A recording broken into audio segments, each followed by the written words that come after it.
crazy cause I'm speeding in it like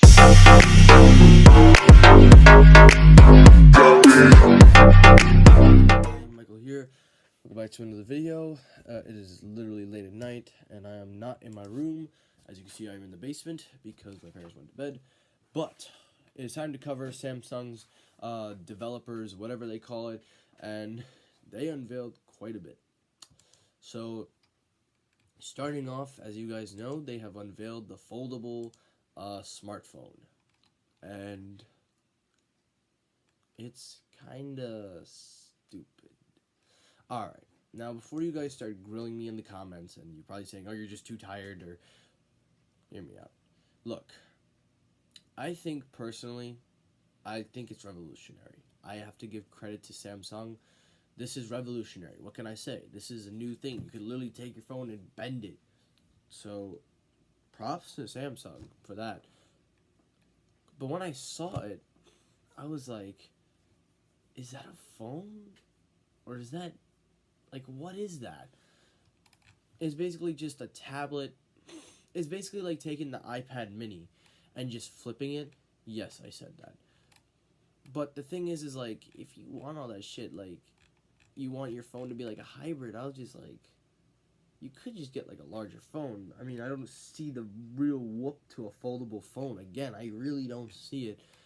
But, you know, hey, maybe they see a reason, so I'm not gonna argue. Now, the next thing they unveiled at this event, besides the foldable phone, which I'll recap everything, they talked about new designs for screens. They're going to now embrace, unfortunately, notches.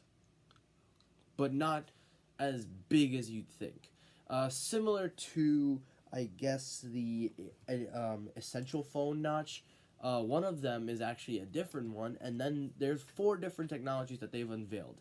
The Infinity U, the Infinity V, the Infinity O, which is basically not even a notch, and then you have the new Infinity. So basically, let's break it down. With Android Pie, it offers new ways for, I guess, adapting. So Samsung displayed something called notch/cutout shapes, like the U, V, and O. Now, I am very disappointed in Samsung since they don't want to have notches. So, to everybody out there, the Galaxy S9, the Note 9, and everything past are your last chance to have a good phone without a notch. So, yeah. However, there is one that is called a notchless one called the New Infinity. And the thing with the New Infinity is they didn't really talk about it, but that is the one that they're hoping to get to, which will be basically a notchless phone. But obviously, they're still working on it, but we'll see how it goes. Now, in continuing with the conference, the conference itself offered quite a bit. Despite the foldable phone being the most craze, they had a lot of talk with Bixby. So apparently they're trying to fix Bixby. Obviously, you know, they have this thing called Bixby Developer Studio, which is basically helps to grow Bixby. And I think that that's definitely good because you always want to grow this thing, because especially if you want to create an ecosystem, we'll have to see. But honestly, though, the conference went on, and I don't think it was bad. But that's really all I gathered from it. I didn't really care much about it. I just cared about those key takeaways. And you know what? I think that's really all I gotta say. So, what did I think of this conference? And I actually watched it, guys. I watched the whole thing. They showed off some things with the new Android update, the new One UI software, which will probably make it easier for the giant phones, which I think is pretty impressive. They did show off a few notchless phones. As a matter of fact, there was in the display, you could see that there's this new interface. Now, this is what I'm saying. Like, they need to create their own software instead of using Android all the time. And I think the way they can do this is probably create their own thing. My only problem is that they should really just gear away from Android 9. But this skin that they're doing is called One UI. It'll basically be a Samsung skin, so you won't have to be bothered with all the Google stuff. And I mean, that's a plus. But look, what did I think of this whole thing? Look, I'm gonna be honest. Even though I give Samsung tons of credit for doing something very revolutionary, I really don't see any potential in this foldable phone. I'm sorry. I mean, I just don't see a purpose. I mean, it's innovative, yes, but that's all I can say. I don't see anybody using it. I don't know what else to say. In terms of this whole One UI user interface, I think that has potential, especially if you want to switch over. It's a Google skin. I mean, it's a Samsung skin.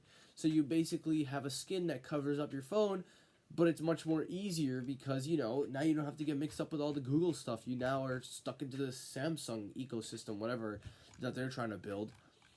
I mean, look, I'm not trying to say it's bad and stuff, but I don't know. I really gotta study it more.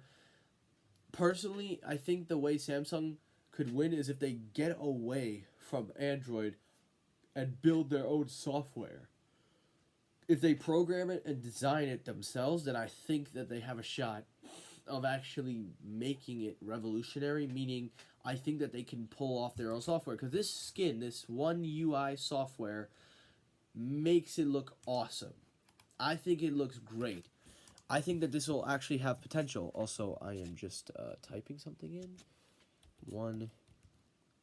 I'm gonna look into it more. It's basically just, it cleans up an Android skin, and it's cool, but you should have created your own website, or software. Look, all I'm gonna say is this: Samsung, it wasn't bad, it wasn't terrible. I like the fact that they're cleaning up the software. I like that they're trying to get this down to where you're in a Samsung world. But at the end of the day, it's look, you're still with Android, and all this stuff that you're unveiling, I mean, yeah, it's cool, but I just don't see any purpose. I'm sorry. Bixby, I mean, look, Bixby needs so much work, and I'm glad that they're trying really hard with Bixby, because compared to Siri, I think Siri is better than, Bixby. And I'm said many times that I want to switch to Samsung, but again, I'm seeing this foldable phone, I'm looking at it got notches, and I don't know, maybe it just makes me want to stay with Apple, but that's all I gotta say. Look, at the end of the day, look, I give credit. Samsung obviously has some big ambitions, and I really, really hope it works out for them. But for an average consumer like me that sees a foldable phone, I'm probably going to look at it once and go, yeah, but I don't really need it. So that's all I got to say. So that's going to do it for this coverage. It's not something I expected. I would have did much better if I was awake. But thank you guys for watching. Like, comment, subscribe. Let me know, what do you think of this whole thing? I really got to get some sleep. It's fucking late. Thanks for watching, and peace.